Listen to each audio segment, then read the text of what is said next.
For those of you in the back, that's New Orleans.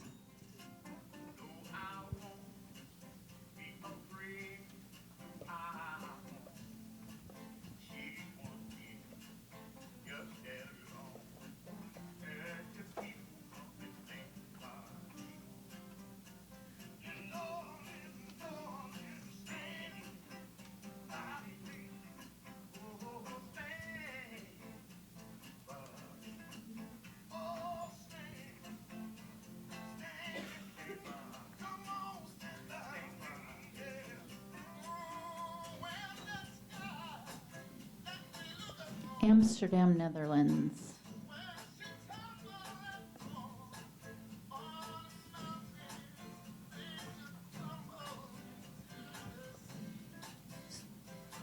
Zuni, New Mexico.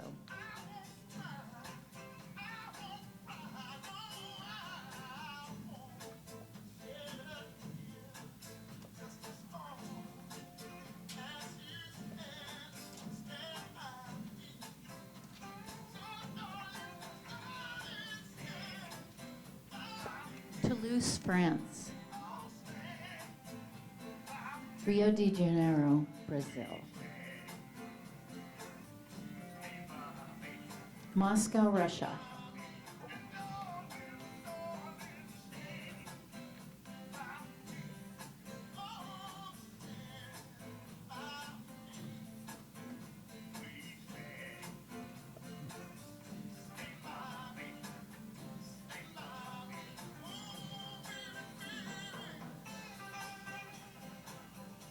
Back to New Orleans.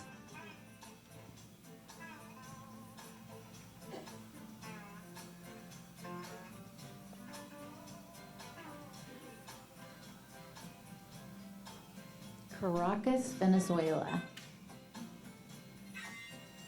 The Congo.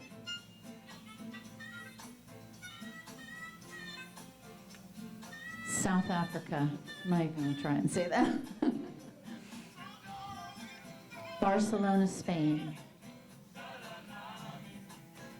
South Africa again.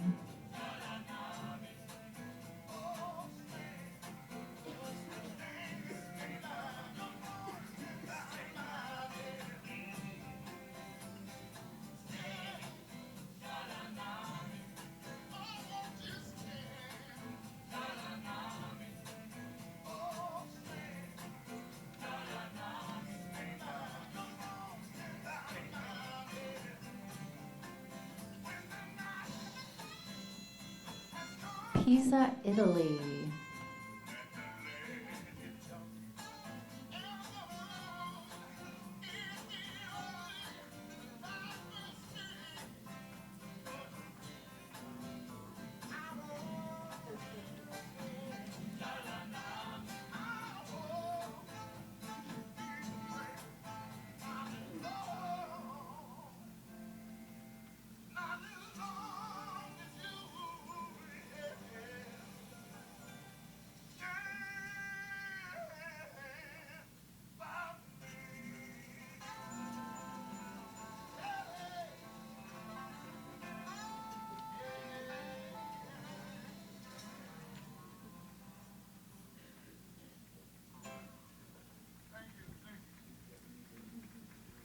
Good morning, everybody. My name is Andy Sheehy, Senior Vice President of Resource Development here at our local United Way. Christina, Cleveland, Airola. I'm the Executive Director of JDRF, Sacramento. I think Kevin put it very well this morning when he talked about us all singing our own songs individually, but collectively singing the same song is so powerful. We saw it there. I think it was powerful. It's a beautiful song. And each one of those individuals, performers, on their own, it was very compelling.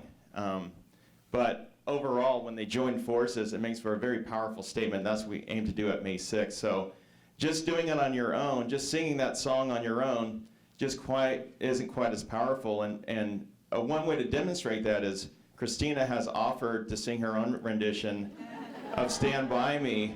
And so we can see that there. Nice. You know, we talk a lot about a big goal of raising $1 million, right? And if we throw just big numbers out there, but don't really talk about the tactics in which to get there, we're doing ourselves a disservice. And we see everybody that came in hopefully put their stickers on where they hope to be in terms of the dollars that are raised, as well as your new donor goal, which is very important. Christina, can you kind of do an informal poll over there? Yeah, so it looks like the majority of you, your fundraising goal is somewhere between $5,000 and $10,000. And based on the fact that last year the average organization received a little over $5,000, that's a very realistic number, I think. We had a few people, that, 500 to 2,500, we had 7.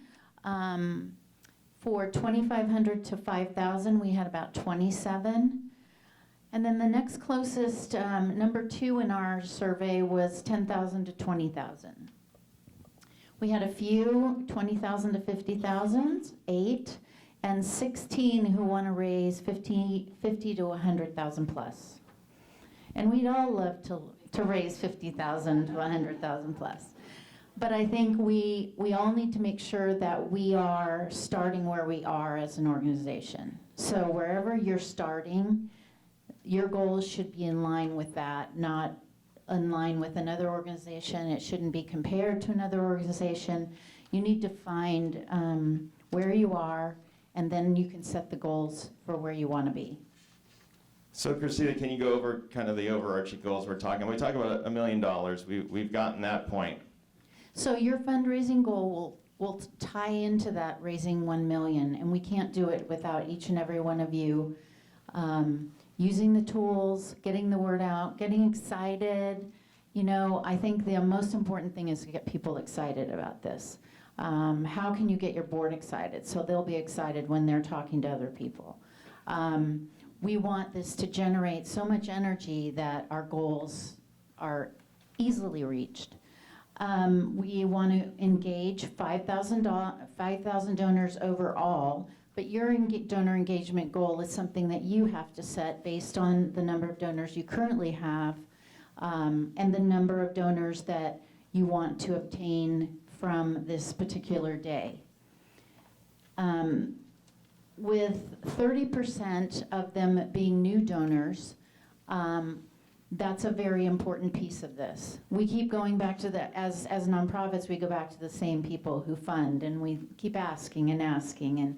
And there are some tools we're going to give you today to expand that circle, expand your world into new areas so that you can gain those new donors, and either as donors and volunteers, board members, it all feeds off of each other.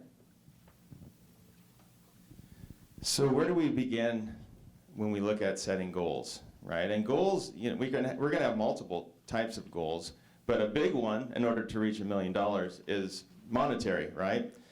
So there's really 2 equations that we need to look at. It's very simple, actually. The first equation that we're gonna look at is once we can project the number of donors that we hope to reach, we times that by the average gift that we expect to receive, and that's going to be our revenue goal. Pretty simple. Same thing with new donors.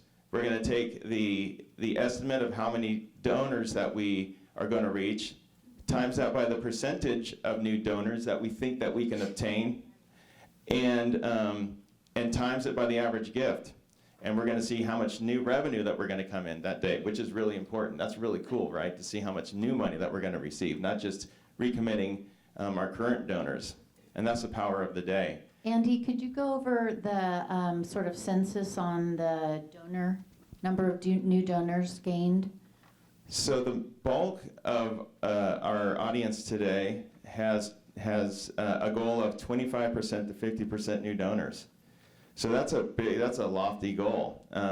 It is, but I think if you look at all of our tools that we give to you today, and I think this is important too. There's some numbers up here. I'll go over them in a second. So don't automatically start doing math in your head. Like, okay, well, because we could just stop right now and say everybody's gonna raise $5,200 if we just looked at what happened at the Arts Day last year.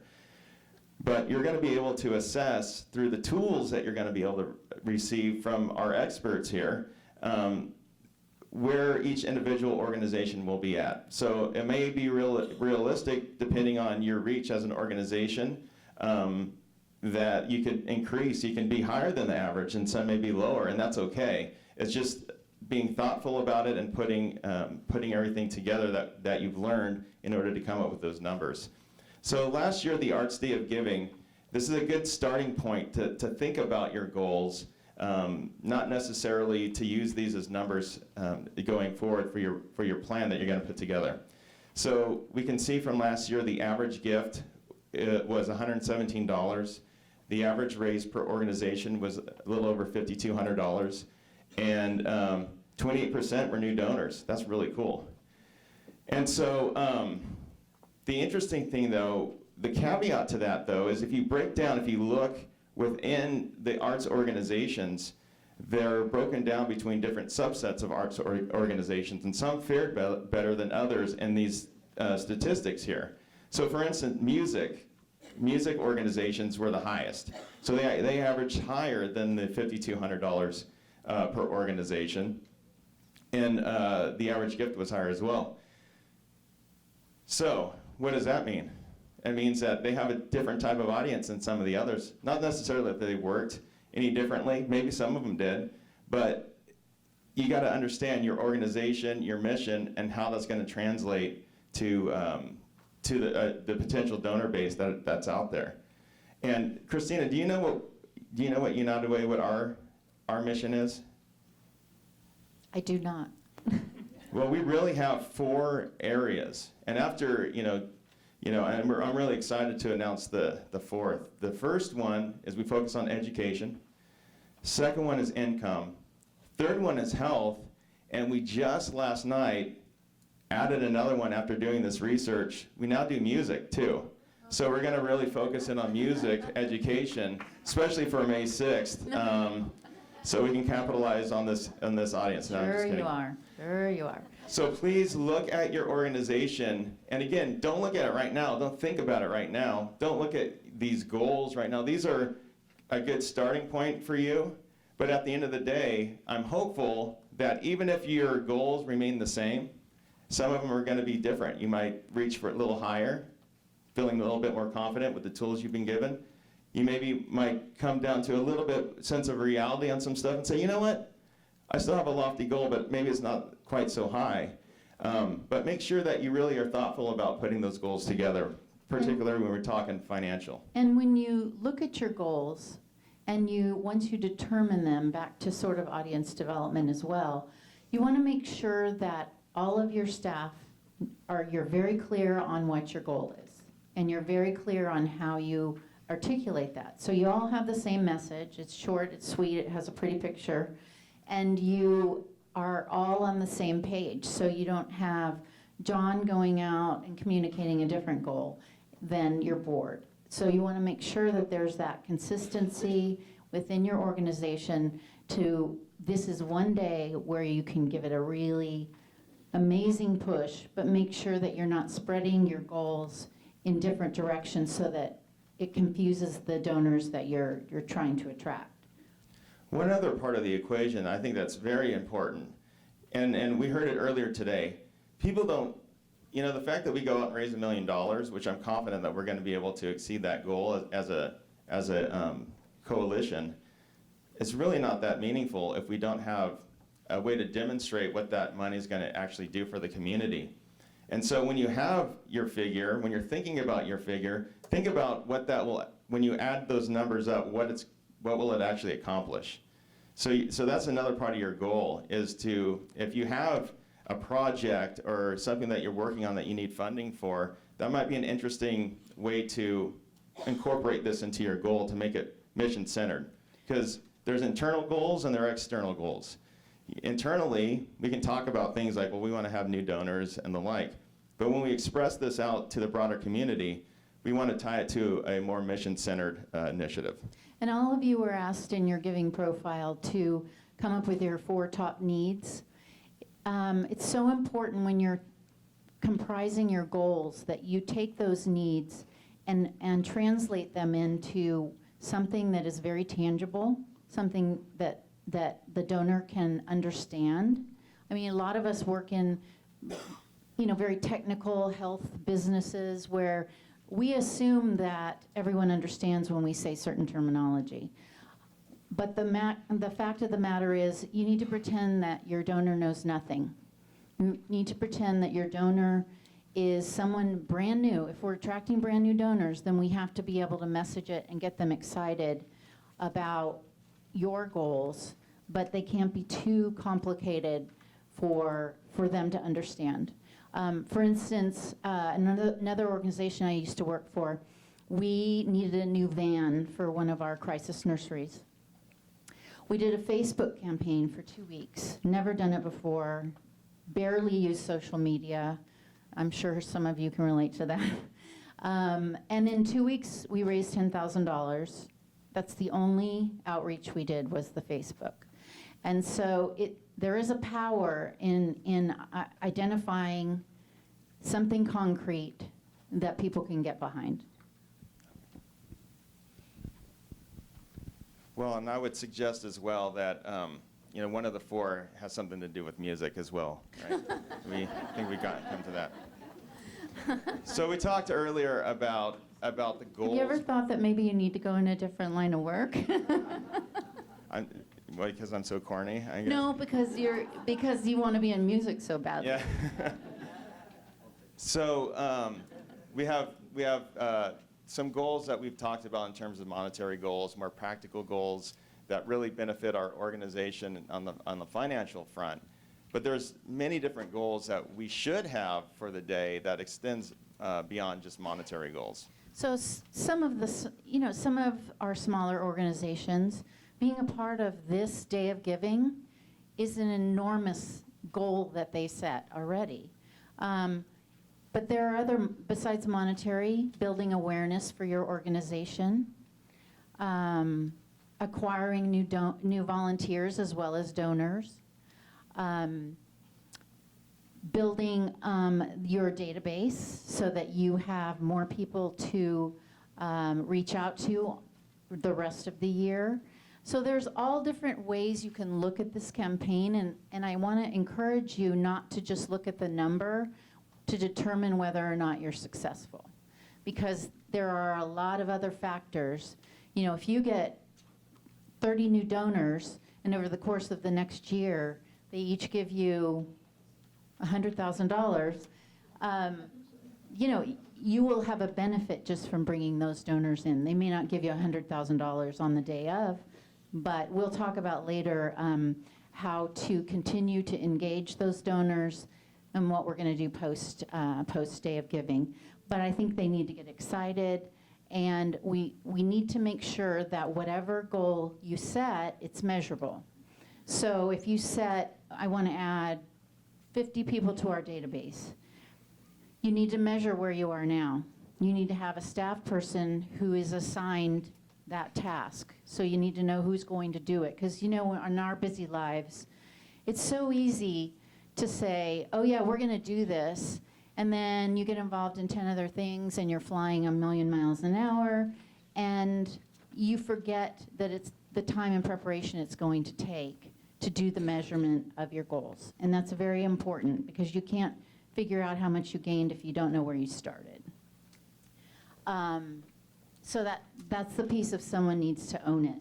Did anybody come here today, or in terms of thinking about this through our conversation, that have other goals besides monetary for the event? Would you mind sharing with us a goal that you have outside of the monetary aspect? Increasing awareness. Increasing awareness. That's pretty good one, I think. Adding a couple more board members. Don't we all? See that.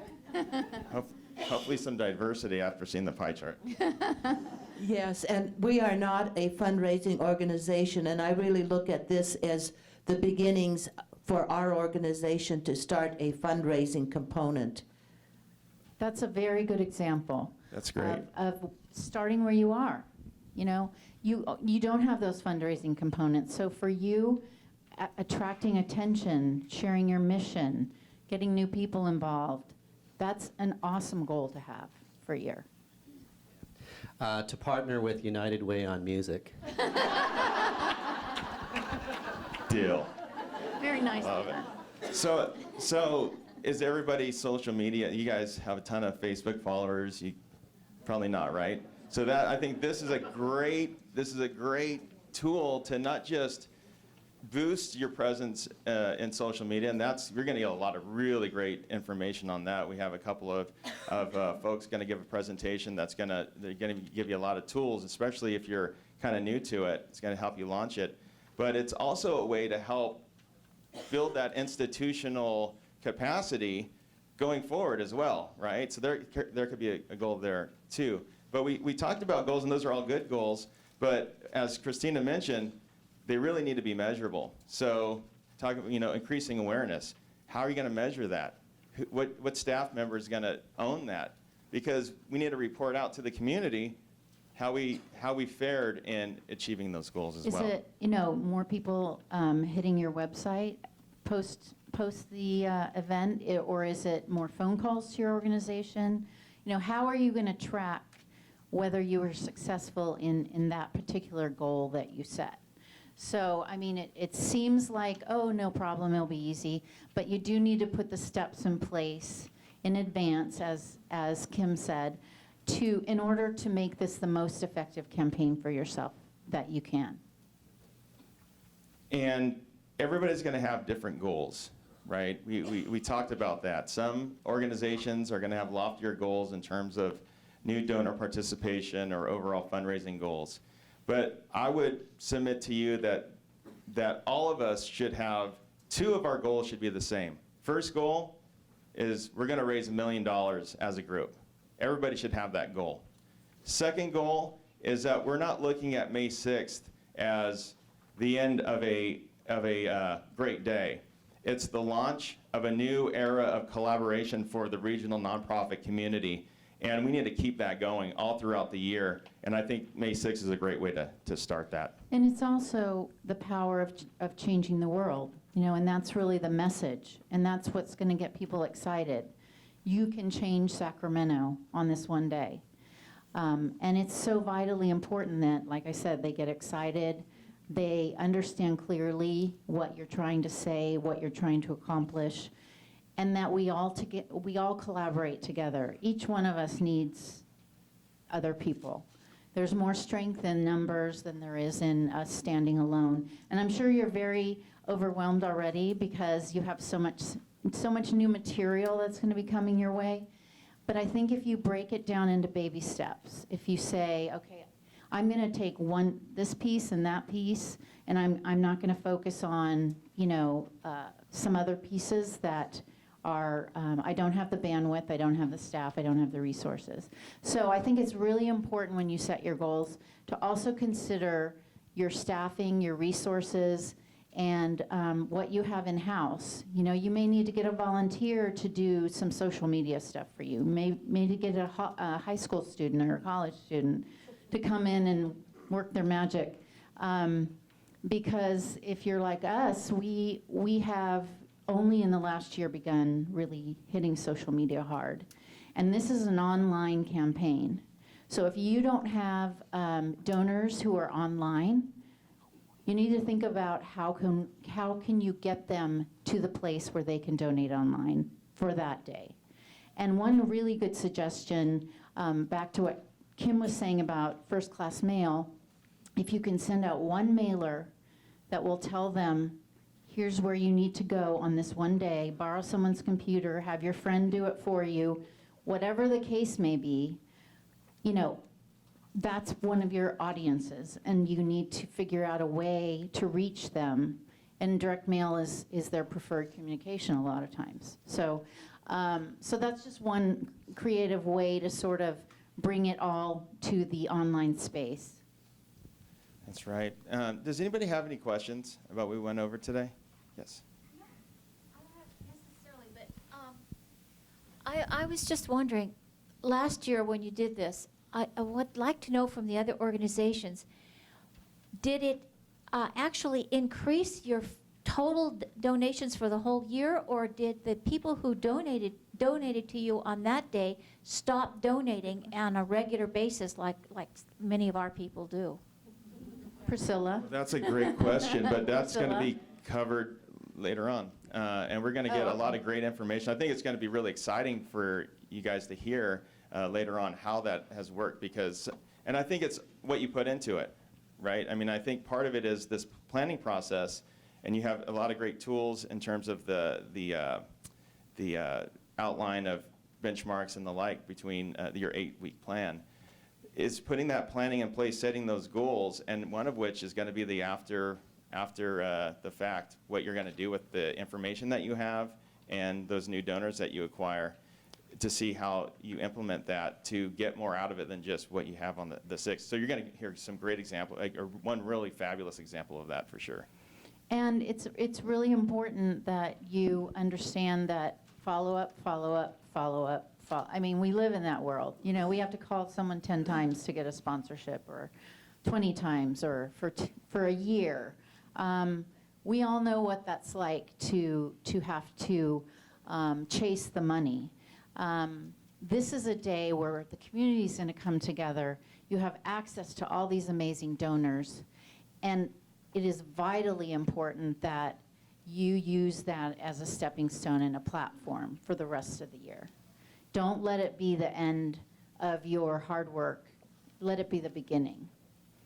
And I think all of us wish you the very best in goal setting. And if any of you have any questions or want to talk one-on-one, we're happy to do that as well. So you mentioned sending out a mailer. Which week do we do that in? Like, it's obviously too early to do that now. Right. I would say 3 to 4 weeks out. And as you go through your plan this afternoon, we're going to have some opportunity there to kind of go through some of that stuff. Then you'll be able to weave that in to figure out kind of the best time to do that. You know, everybody's giving out prizes, right? And we're going to be around too later on as well. If you have some other questions, you can certainly track one of us down. But you know that each panel has a prize, right? And Kim had evoked Phil Donahue earlier.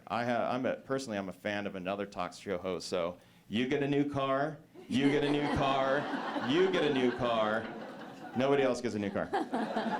No, I think we should grab somebody from the back because they've been conspicuously quiet to share with us what their goal is for Day of Giving. Okay, what is their goal? And what are the 2 goals that everybody should have in their plan? Anybody? Here we go. I'm responding to 2 different groups. I'm with the St. Vincent Paul Society in Sacramento, so I'm acting for them, and also I have a conference in Lincoln, so I have 2 different goals I have to set because I've got a smaller group and I've got a large group that involves 48 conferences all of Northern California. So I'm keeping 2 hats. I'm trying to get 5,000 for one organization and maybe 20,000 for the other organization. So. And do you remember what other 2 goals you're going to have, even for each organization, what those might be? Well, in Lincoln, I want more local recognition from businesses because we're supported by our church very seriously, but local businesses don't support us. And then in Lincoln, we give, we're getting close to $1 million in support in the last 10 years of helping all the poor and the needy. So that's my goal, is to get more recognition in the local community. And then Sacramento, has been in existence in 1955, so we've had way over $1 million we give to all of Northern California. So more recognition, for all the work that we do. Thank you, and we also want to add those 2 goals. Number 1, that we're all going to raise $1 million together, which we know we can do. There's power in numbers, and we're a powerful industry, and we're united for this. What's the other one? That's right. May 6th is the beginning, not the end of a day of giving, but the launch of a new era of collaboration amongst our industry here in the region. Real quick. Something I haven't heard people people say is our goal is we really need, we're run by volunteers, and so raising volunteers is really important to our organization. Very important, very Absolutely. important. It's you know, the growing your board that the gentleman mentioned, it's the volunteers that keep you going. So all of us couldn't survive without our volunteers, and God bless them. They do so much work for us, and having that messaging available post Day of Giving of how they can help is another important factor, because when they come to you and they're excited and they're enthusiastic and they want to do this thing, the last thing you want to do is like kill the moment, you know? So have things in place, have options in place for your volunteers. If they're passionate, you want to build on that passion immediately so that you can capture as many new volunteers, as many new constituents, advocates, board members as you possibly can from that day. Christina, can you tell us what that gentleman won in the back, his prize? Oh, he won a group hug. Did someone say a group hug? A high five from Priscilla. We could probably do that, but you won a book called Measuring the Networked Nonprofit by Beth Cantor. So see them on your way out, and they will make sure that you get that book, The Power of Networking. And I think this is the power of networking, all of us together. We all are chasing after the dollar. We all need the money. But we can get there by sharing and connecting one another and sharing our expertise and our gifts. So thank you very much. Thank you. We'll be here all day, so come see us if you have any questions or you want to chat. I believe it's break time now? What?